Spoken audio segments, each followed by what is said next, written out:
दिव्यांग बांधवाचा 1950चा कायदा होता आणि आपण तो अंमलबजावणी केला, मान्य केला। तो मान्य केल्यानंतर त्या कायद्याचे ना शासन निर्णय निघाले ना योजना काढल्या। हे तर झालंच। मग आम्ही आंदोलन केलं, शासन निर्णय केला।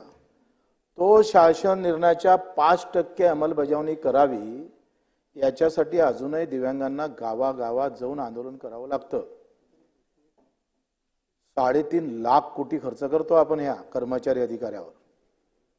3.5 लाख कोटी 20 लाख कर्मचाऱ्यावर 2-2 लाख रुपये पगार देतो कलेक्टरले। तिची गाडी फुकट आहे, तिचं डिझेल फुकट आहे, स्वयंपाक करणारी बाई फुकट आहे, विद्युत लाईन फुकट आहे, टेलिफोन फुकट आहे, 4-5 चपराशी आहे, बॉडीगार्ड वेगळा।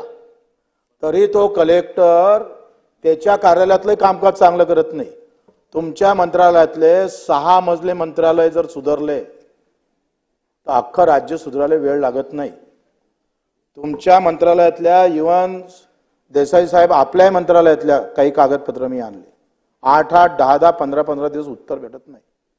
सुधीर भाऊला माहित आहे, तुमचे स्मरणपत्र मी किती पाहिले। पहिलं स्मरणपत्र, दुसरं स्मरणपत्र, तिसरं स्मरणपत्र आपण देत होते इकडे असलं।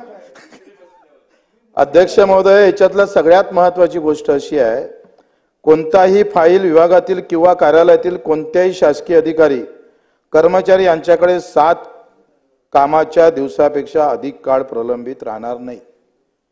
या संदर्भात मंत्री महोदय एक जरी कारवाई या राज्यात झाली असेल तर सांगा।